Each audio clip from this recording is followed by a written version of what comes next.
that modem, or rather right near that UART, you will also see a couple of other chips. And these are the driver chips.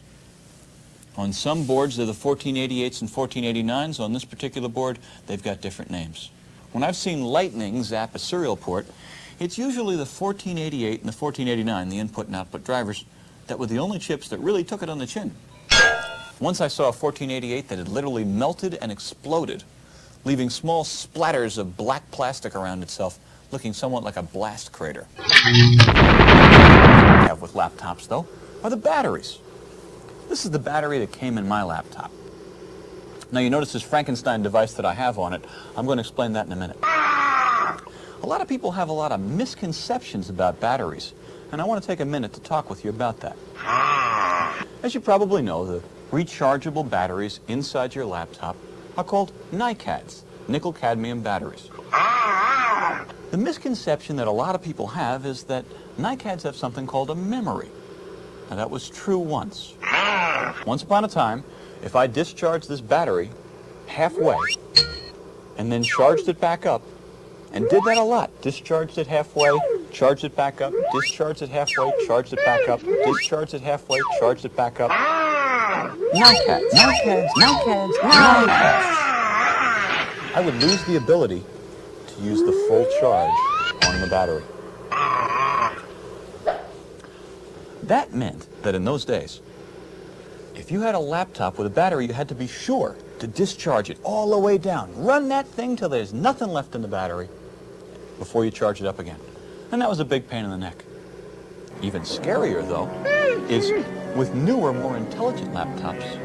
Well, this laptop here has got an intelligent power management system. If this battery is about 10%, 20% of power left, this laptop won't run at all.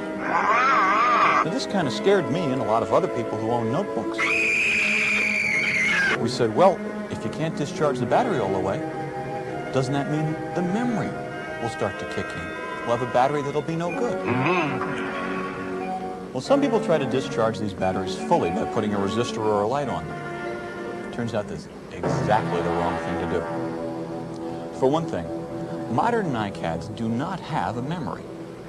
But another thing about them is they should not be discharged below 1 volt.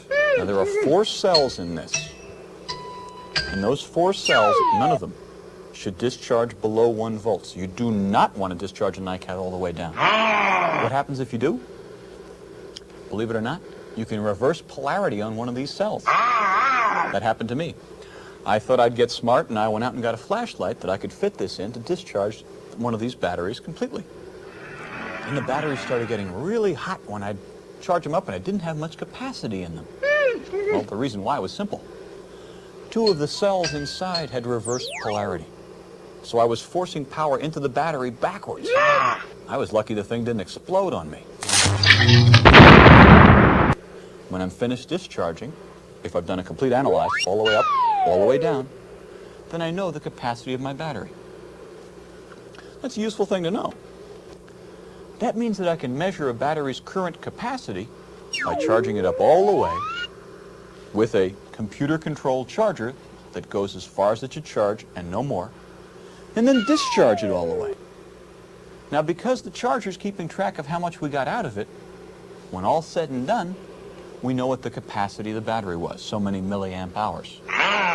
Now, I know you're saying to yourself, now wait a minute, I thought you just told me, Mark, that there's no memory in these batteries. Why would they lose the ability to discharge? Well, simple. There's no memory, but there is another problem. You see, if you run the battery, discharge it or charge it, when it's too hot, say over 110 degrees, and you'd be surprised how often the battery is put in that position. Or, if you overcharge a battery, crystals form inside the battery called dendrites. Dendrites.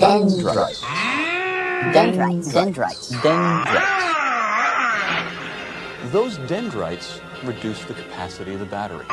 One way to get rid of it is to do a complete analyze. Charge all the way up, go all the way down, 3 times in a row. Now, that would be a pain in the neck. You could certainly do it by hand. But what's nicer is with, again, a computer-controlled charger, You just push the condition button, walk away for a day and a half, come back, and you've basically got a battery that's brand new.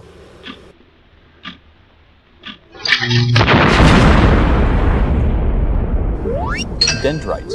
Dendrites. Dendrites. Dendrites. Dendrites. Dendrites.